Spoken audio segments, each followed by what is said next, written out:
Sacred Grit, a podcast for those rethinking faith and wanting something real. I'm Jason Lyle. Together, we'll do the hard, sacred work of unlearning what harms, discovering what heals, and living with integrity.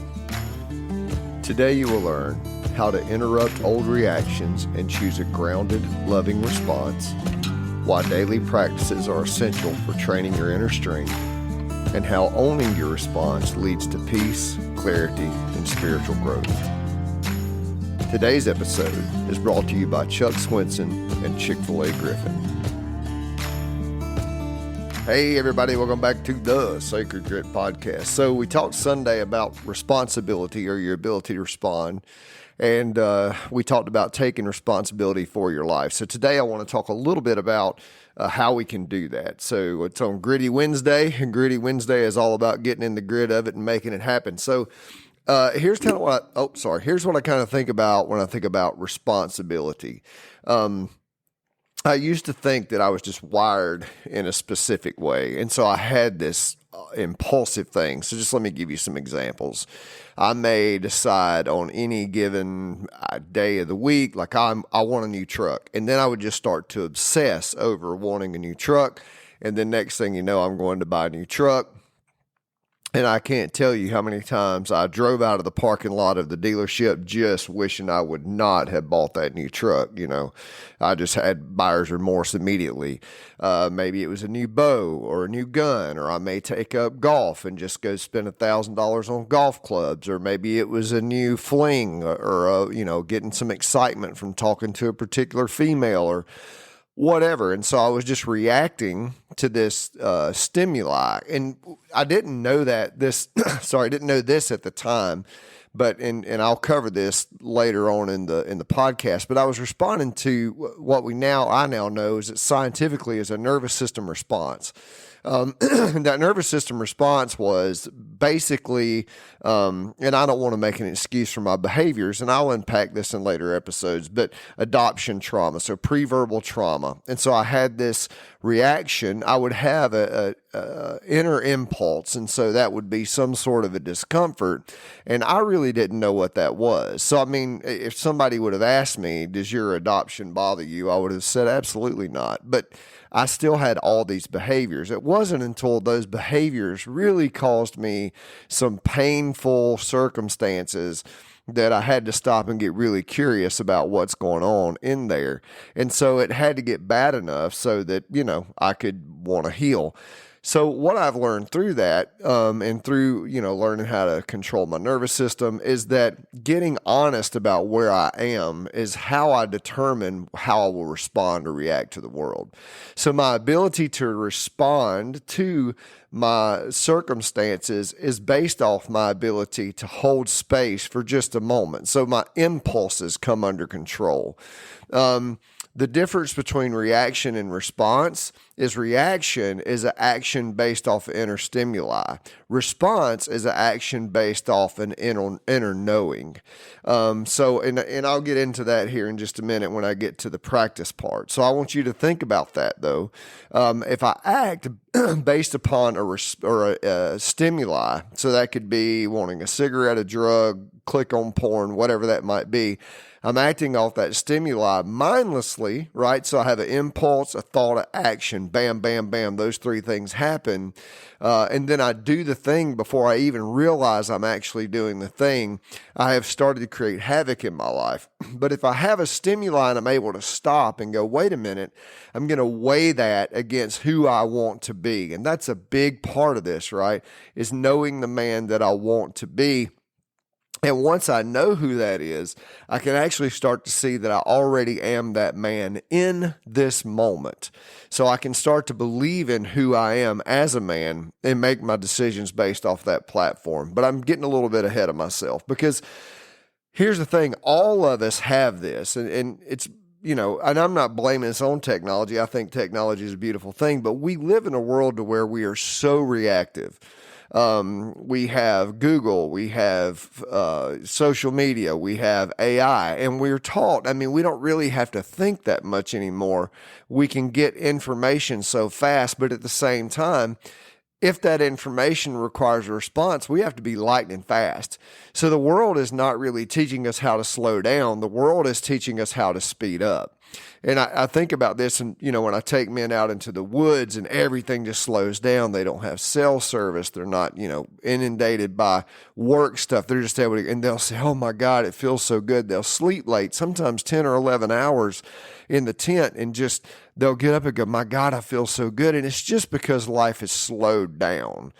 But here's the thing, that thing that happens out in the woods, we can carry that out into the world. We just have to learn how to control our inner world and slow it down. So, in other words, we stop letting this outside world dictate our inside world, and we start letting our inside world dictate how we respond to the outside world. It's just like we're just turning this thing around. So instead of going, "Oh, I got to do this, and I got to do that, and I got to do this," we're able to stop and go, "Wait a minute, who am I at the core of my being? Who is the man that I am? Who is the man that I want to be? Let me pause for just a second and ask myself, is this response I'm about to have the response of the man that I want to be? Or am I just having to react to a moment because I've not taken, the time?" Now, the natural world, let's talk about that for a minute, because the natural world doesn't really bend itself to any sort of stimuli. I mean, you can look at a mountain, it's not really asking permission to be a mountain, and a tree is not really asking permission to be a tree, and a bird is not really asking permission to be a bird. It just knows what it is, and it just does that. Do things happen to it? Why, sure. Mountains erode, trees get struck by lightning, and, birds die. But that doesn't change the fact that they are all acting in the world based off who they are. We're coming up on fall, and the rut's going to happen. That's when the whitetail bucks and the does go into heat, and the bucks start wanting to mate, and the bucks have all these reactions to that process that is, just part of who they are as an ungulate, as a animal. And us deer hunters are going to take advantage of that, but those are predictable patterns based off of what they are. And I think this is why Jesus said, "Hey, consider the lily of the field, consider the birds of the air. They don't toil and they don't spin, yet your heavenly Father takes care of them." Now think about that for a minute. He's just saying the birds are just birding and the lilies are just lilying. And so Jason just needs to Jason, and you just need to you. And that is the path to peace. Now, here's how this plays out in your life, okay? So I want you to think about it for a minute. Here's kind of one of the things that just keeps coming to mind for me. I have struggled with eating, my whole life. I have went from, I think the biggest I ever was like 285 pounds. I was a 38 in the waist and probably should have been a 40. I think I was still trying to, just wrap 38s around me. All the way down to right now, I'm 180 pounds or so. And so I have always struggled with my weight. And so, I would do diets, I would have exercise routines. I would say, if I was let's say I was 240 pounds, I'd be like, okay, I want to get to 200 and whatever pounds. And I would set that goal and I would go after it, and I would get it because I'm a very determined, driven human being. But as soon as I got it, it was like, okay, well, I'm here, so everything can change back. And, I wouldn't have said that intentionally, but I was reacting. I'd get on the scales and go, oh my God, I'm 240 pounds. I got to do something. It's reaction, right? But a few years ago, it was October of, I think it was, 2023, my co-guide, Phil, took a picture of me standing in camp. And when he took that picture, I could see my belly, and I could see my belly hanging over the belt of my backpack.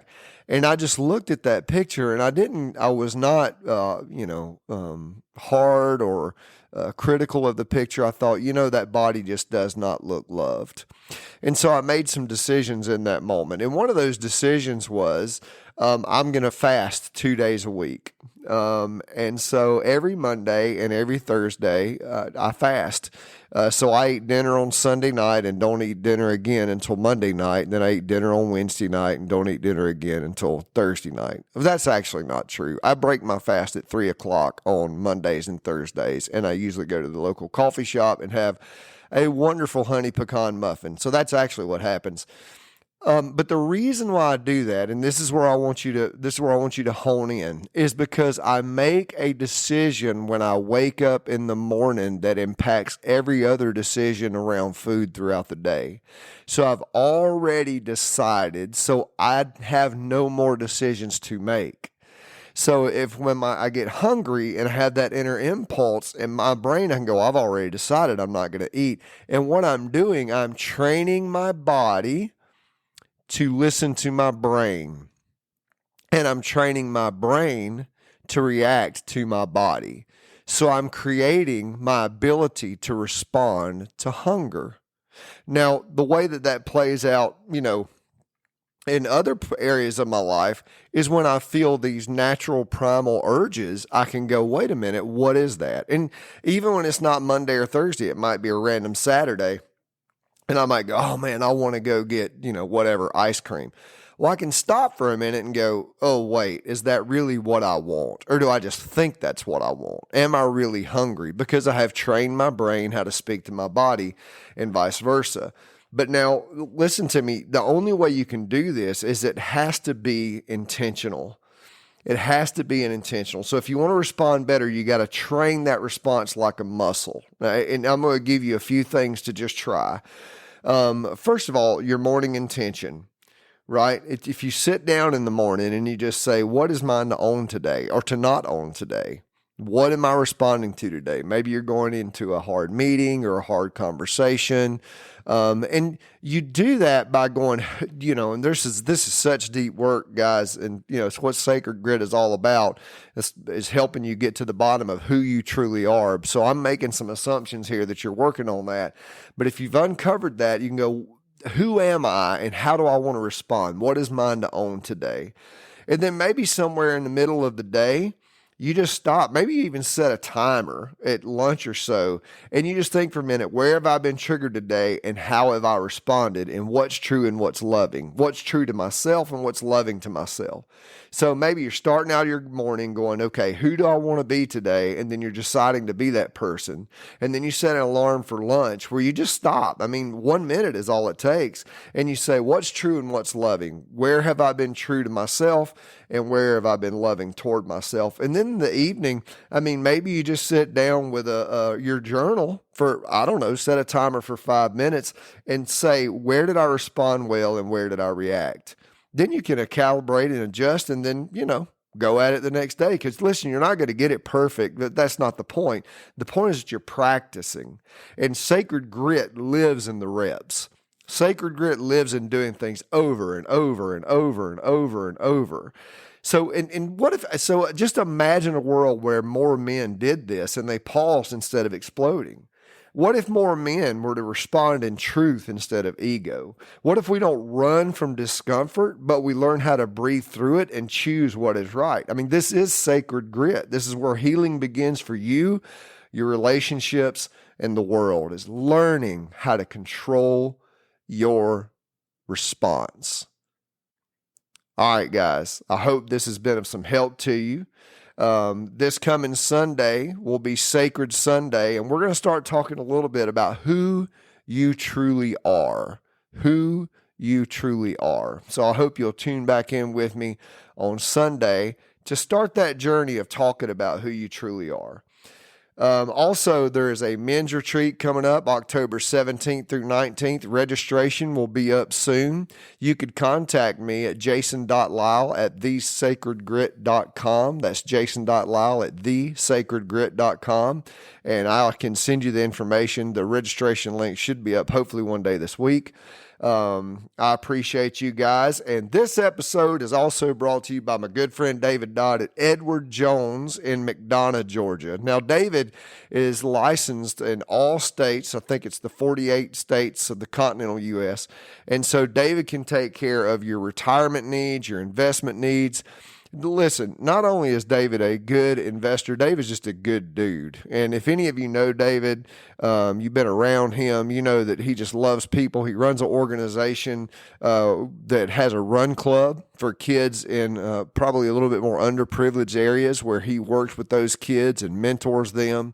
And David's just a great human being. Now you can listen, his URL's a mile long, but you go to Edward Jones, type in David Dodd, Edward Jones, McDonough in your Google search, and my man's going to pop up on top. Use David for all of your needs, because not only will you help me out because he's one of my sponsors, but you'll also help out David, who helps out so many other people in this world. He is a great human, and he is full of sacred grit. Love that dude.